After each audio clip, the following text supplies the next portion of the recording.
Nuestra práctica de HL la trabajamos en grupo con mi compañera Lina Hidalgo y mi persona Diana. Bueno, entonces para esta primera parte trabajamos la ALU de 16 bits. Entonces, aquí está la ALU conformada por 4 bloques. Entonces, nuestro primer bloque va a ser el bloque de números, que va a ser nuestro registro de entrada.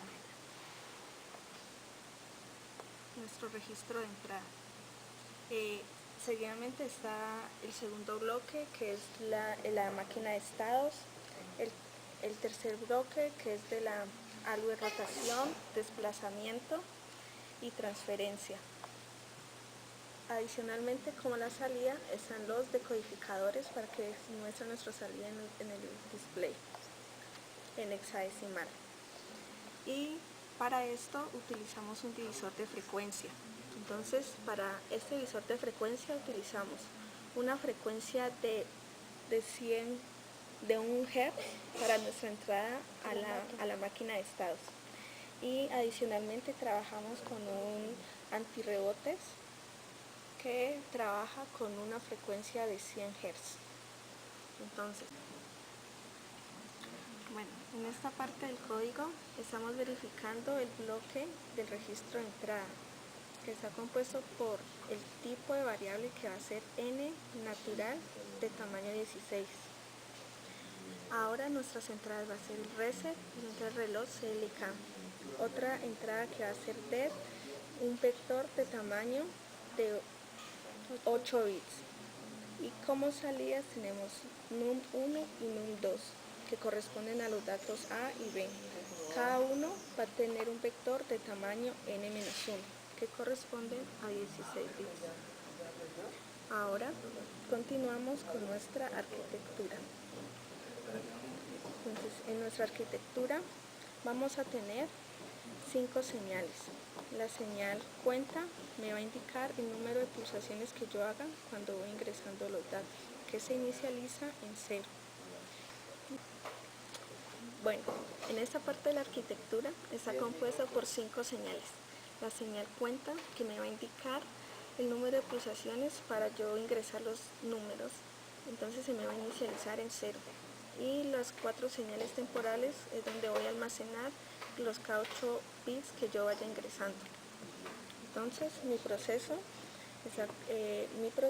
comienza, si el reset es igual a 0, el registro se va a limpiar. Si no, en los flancos de bajada del registro mi cuenta se me va a incrementar. Entonces, de esta manera, yo ingreso los primeros 8 bits menos significativos y los voy a almacenar en un TEM. Luego, al siguiente en cuenta igual en 0,1, almaceno mis siguientes 8 bits que me van a componer los 16 bits del primer dato, que los voy a almacenar en un TEN 1 y así sucesivamente hasta que yo ingrese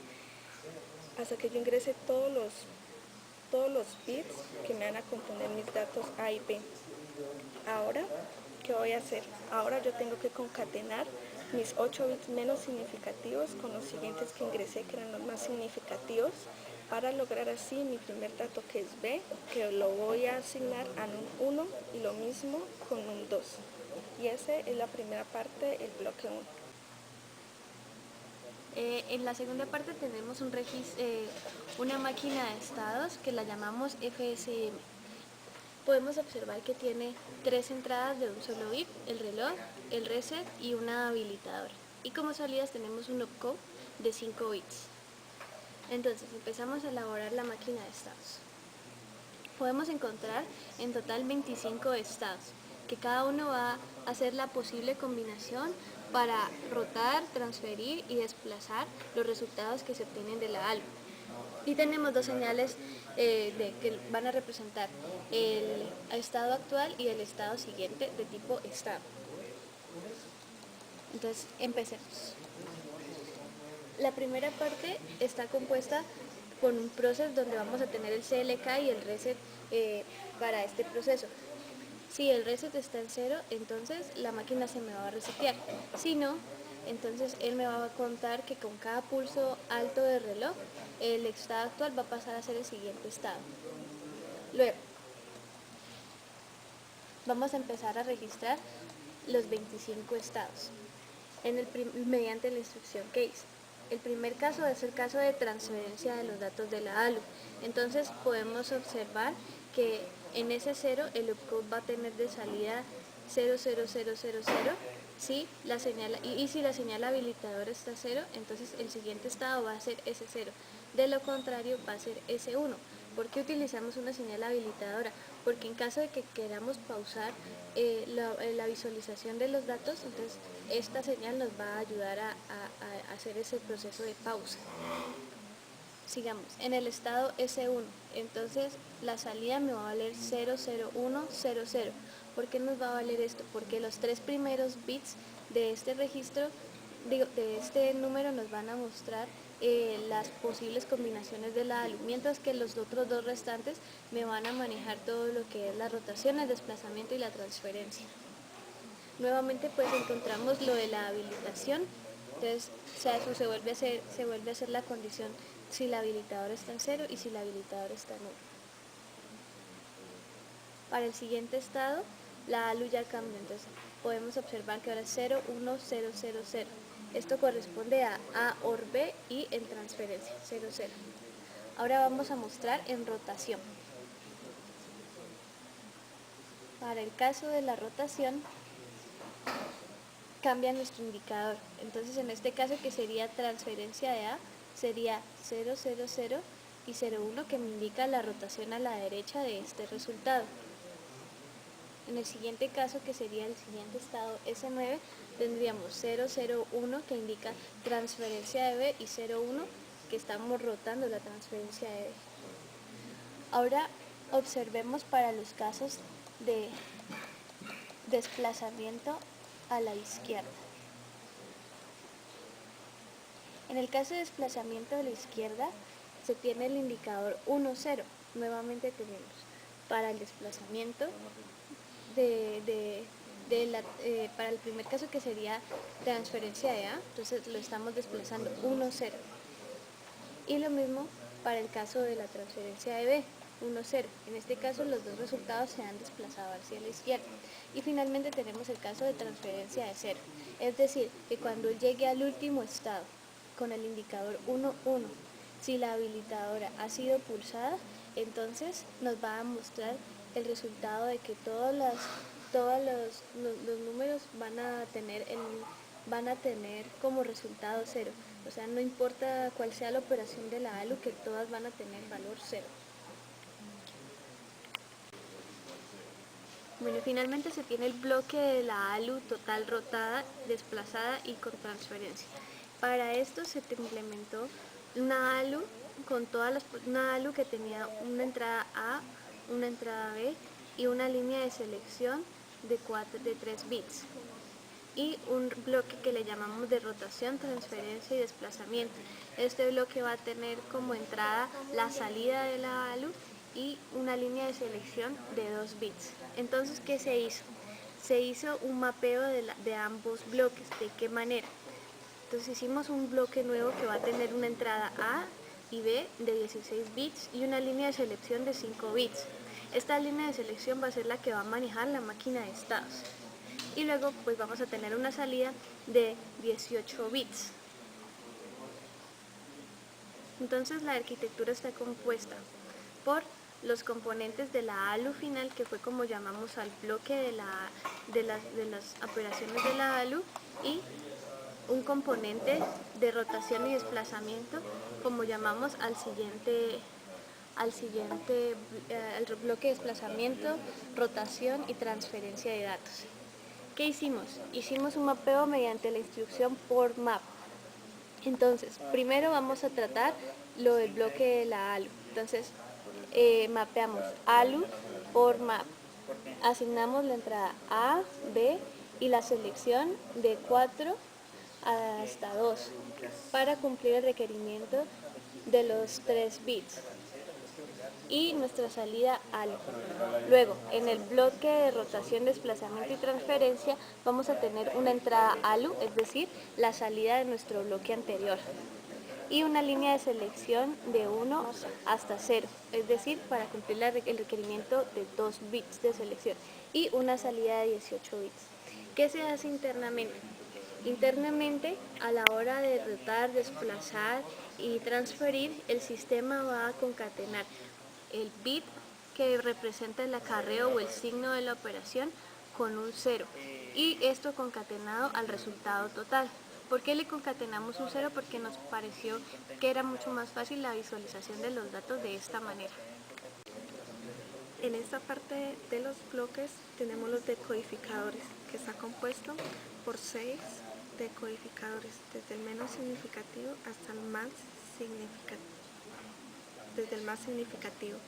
De esta manera, cada decodificador va a estar compuesto por un vector de tamaño 4. Estos me permiten visualizar los resultados de cada posible concatenación de la ALU en hexadecimal, debido al tamaño de los números.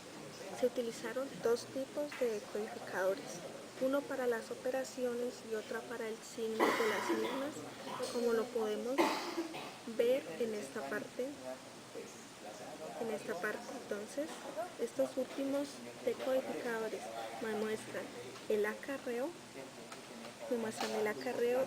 y la otra la concatenación de las operaciones para que se pueda visualizar más fácil. Entonces, para el desarrollo de los decodificadores se utilizó la estructura case.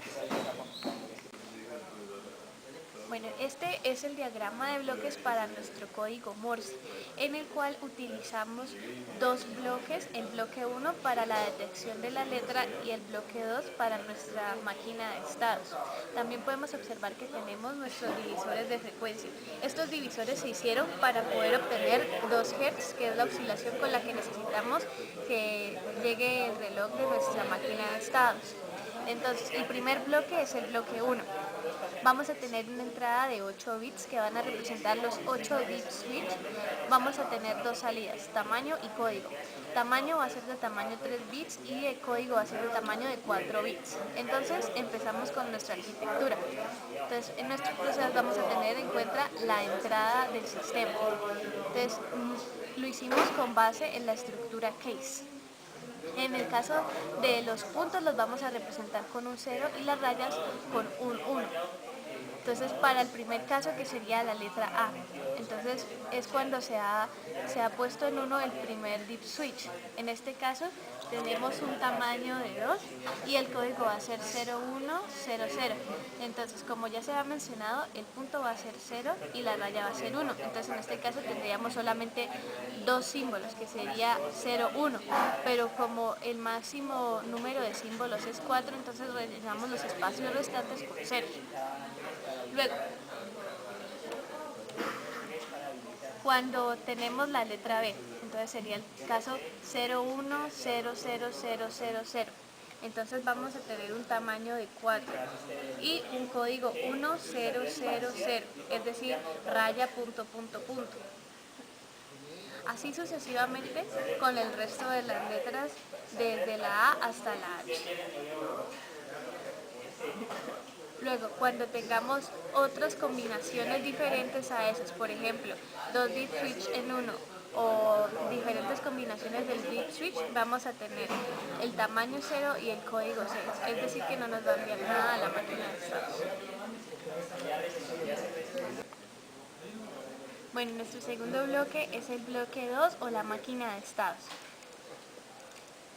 Entonces, en esta máquina de estados vamos a tener 3 entradas de un solo bit. Nuestra entrada, tamaño y código, que eran las salidas de nuestro anterior bloque, y una salida que le llamamos LED. Entonces empezamos con la arquitectura. Tenemos en total 6 estados y tenemos una serie de señales, por ejemplo, tamaño, código, contador, red, K y G. Por ejemplo, tamaño, código, contador y red los vamos a utilizar dentro de los procesos para no generar ningún problema con las señales de entrada. Entonces, el sistema se va a resetear cuando el reset esté en 0 y va a pasar al siguiente estado con cada pulso alto del reloj. Entonces vamos a asignar de una vez tamaño a contador y código a red. Entonces estamos asignando dos señales, una señal a otra señal, para que no haya ningún problema en lo siguiente que vamos a hacer. Entonces el primer proceso, tenemos el estado 0 o el estado de reset, como lo llamamos. Entonces él va a revisar el pulsador. Si el pulsador ha sido oprimido, entonces él me va a cargar los números. G me va a dar la indicación de que el número se va a cargar. Y K me va a dar la indicación de si el número se va a desplazar o no se va a desplazar. Entonces, en este caso, como se oprime el pulsador, se va a cargar el número y el LED va a estar en 0 y no va a haber ningún desplazamiento. En el siguiente estado, el LED va a estar en 0, no se va a desplazar nada y como ya se cargó el número, entonces G está en 0. En el estado S2 vamos a tener un contador. ¿Qué va a hacer el contador? Al contador se le va a asignar el tamaño del número, o sea, la salida que tuvimos del bloque 1. Y vamos a decrementar el contador. Si el contador está en 0, entonces él se va a devolver al estado S0. Pero si el contador tiene un valor distinto a 0, va a continuar con el siguiente estado. Nuevamente tenemos el LED apagado y no vamos a tener ningún desplazamiento ni tampoco vamos a cargar ningún número. Para el siguiente estado vamos a revisar el bit más significativo de REC.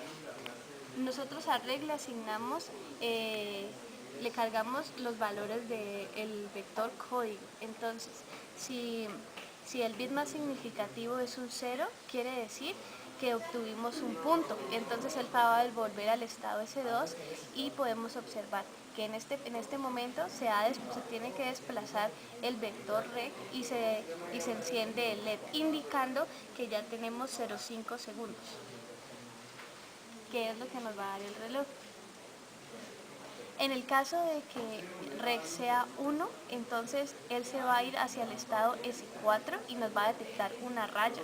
Entonces en S4 miremos que en este momento se enciende el LED nuevamente y nos va a enviar al estado S5, donde se va a tener la tercera duración del LED encendido. Entonces con esto logramos el 1.5 segundos que va a durar la raya. Observemos.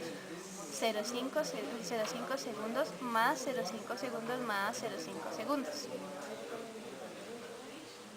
Luego, para indicar cómo funciona K y G, utilizamos otro proceso.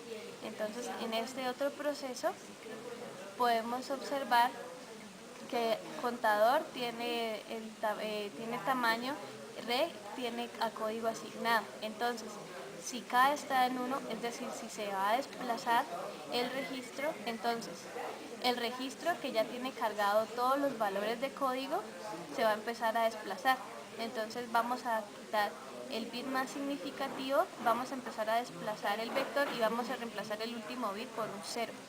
De esta forma nos vamos a dar cuenta si todos los símbolos ya salieron o si faltan símbolos por salir.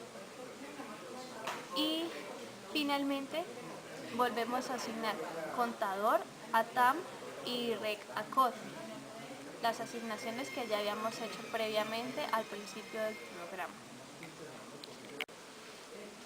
Bueno, para el caso de las divisiones de frecuencias tenemos un primer bloque, el divisor 25, que va a dividir los 50 MHz de la FPGA entre 25 y vamos a tener en total 2 MHz de salida. Estos 2 MHz van a ser lo siguiente, va a ser la entrada de nuestro divisor 500. En nuestro divisor 500 vamos a dividir los 2 MHz entre 1000 y vamos a obtener 2K. Esos 2K van a ser la entrada de nuestro siguiente divisor de frecuencias y en este vamos a dividir los 2K entre 1000 para obtener por fin los 2 Hz que necesitamos para la oscilación de nuestro bloque. ¿Por qué hicimos esto? Porque nos pareció mucho más fácil para que la máquina trabajara sin ningún problema. Entonces, para lograr simetría en los pulsos, pues en el primer divisor, él me va a contar de 0 a 24, donde la cuenta cuando es menor a 13 va a ser 0 y mayor a 13 pues va a ser mayor o igual a 13 va a ser igual a un 1. De esa forma logramos nuestro primer pulso.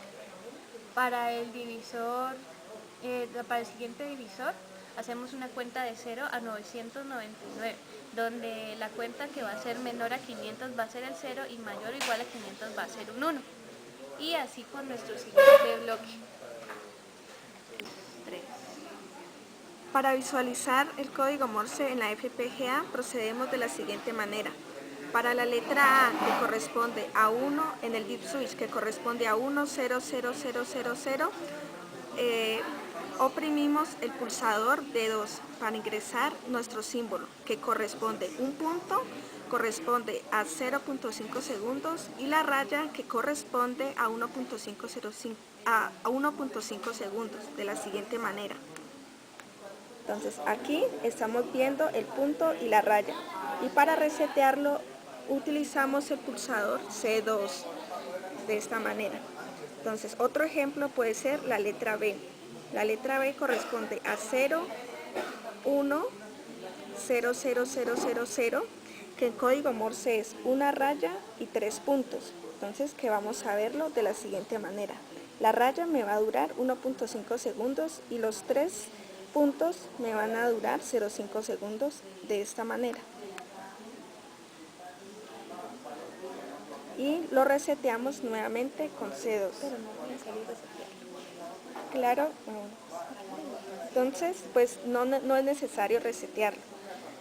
Y finalmente, aquí estamos visualizando nuestro tiempo de oscilación. Que son 2 MHz. Que son 2 MHz. Ahora. No, 2 Hz. Ahora, tenemos nuestro otro caso diferente, que es si nosotros oprimimos letras diferentes dentro de nuestra A a la H. Por ejemplo, si tenemos aquí un 1 y oprimimos un 1, no corresponde a ninguna letra. Entonces, ¿qué va a pasar? Nuestro pulsador no nos va a indicar nada.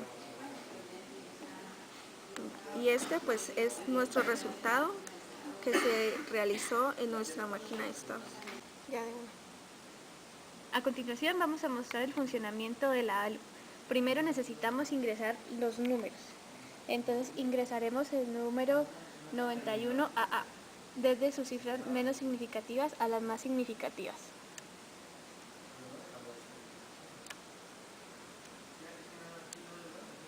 Lo vamos a ingresar mediante este pulsador de 2.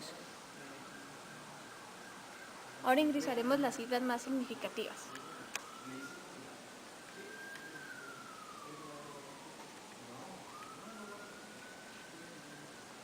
"91AA". Ahora ingresaremos nuestro segundo número, que va a ser C1AB.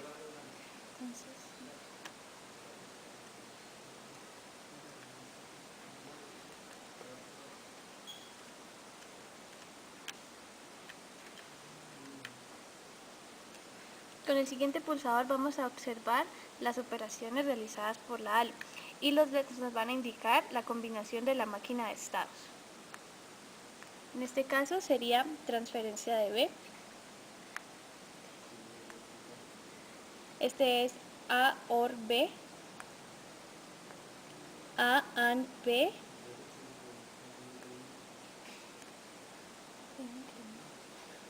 incremento de A. Podemos observar el acarreo, decremento,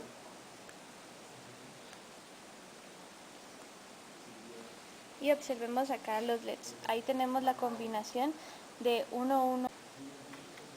Ahora vamos a observar una operación diferente a la transferencia de los datos arrojados por la ALU.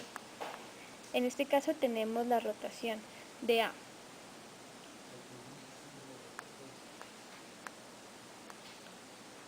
Rotación de B, y así sucesivamente él nos va a dar los datos rotados de la ALU que vimos anteriormente.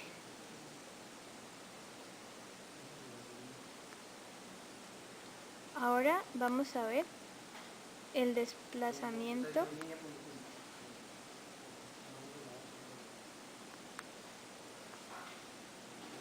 y la transferencia de ceros. Me muestra A y B.